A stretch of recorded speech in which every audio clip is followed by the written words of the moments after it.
ये एक ऐसी महान महिला की कहानी है जो एक आदर्श व्यक्तित्व से कहीं ज्यादा बढ़कर रही।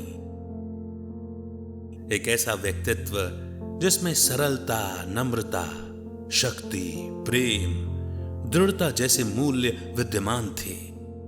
ये कहानी आपको सहज जीवन के साथ साथ नेतृत्व कला की ऊंचाइयों तक पहुंचाने की प्रेरणा स्रोत बनेगी।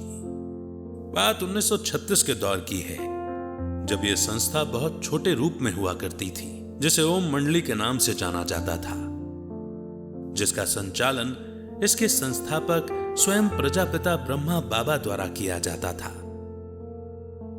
14 वर्षों तक लगभग 400 भाई बहनों ने परमात्म निर्देशानुसार योग साधना के माध्यम से अपने जीवन को सशक्त बनाया। उन्हीं में से एक थी दादी प्रकाश मणि। थोड़े ही समय में दादी जी एक योग्य, प्रतिभाशाली, कुशल शिक्षिका के रूप में उभर कर सामने आई। सन 1969 जनवरी 18, जब प्रजापिता ब्रह्मा बाबा ने इस नश्वर शरीर का त्याग किया, बाबा अपने पलंग पर बैठा था तो मैं जब कहा, सामने खड़ी हुई तो बाबा कुछ बोला नहीं, हमें दृष्टि देता रहा।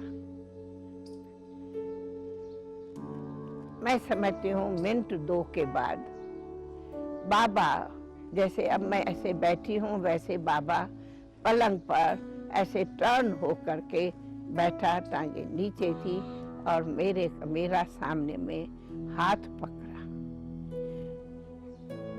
कुछ सेकंड ही कहूंगी, जैसे बाबा ने मेरा हाथ पकड़ा, सेकंड के अंदर वो हाथ जो है वो लाइट होता। तत्पश्चात दादी प्रकाश मणि जी ने संस्था के संचालन का कार्यभार संभाला। तब समाज में महिलाओं के अधिकार की चर्चा तक नहीं होती थी, जिसके फलस्वरूप उन्होंने सूरज की भांति पूरे संसार में समस्त मानव जाति को एक नया सहज जीवन जीने का रास्ता बताया और रूढ़िवादी समाज में महिलाओं को एक सम्मानजनक उचित स्थान दिलाया। वो हजारों भाई बहनों को साथ लेकर चली और उनकी बेहतरीन पालना करते हुए नेतृत्व कला के साथ साथ उन्होंने मातृत्व कला का भी समाज के सामने एक श्रेष्ठ उदाहरण प्रस्तुत किया। उन्होंने अपने त्याग और समर्पण भाव से ऐसा आभा मंडल तैयार किया था, जिसमें अंदर आने मात्र से ही हर आत्मा को सुख, शांति की अनुभूति होती थी। दादी जी ने पूरे विश्व में हर धर्म, जाति, भाषा की संकीर्ण विचारधारा से मुक्त होकर वसुधैव कुटुंबकम की भावना द्वारा मूल्यनिष्ठ समाज की स्थापना में तत्पर रहीं। अब समय है सब एक होके भारत को सच्चा एक धर्म, एक राज वाला स्वर्ग बनाओ और अधर्म, अशांति का खात्मा हो, तभी ये प्रेम की गंगा इस भारत में फिर से बहेगी और भारत में आज जो कहते हैं तमो प्रधान है वो खत्म हो, सतो प्रधानता हो जावे।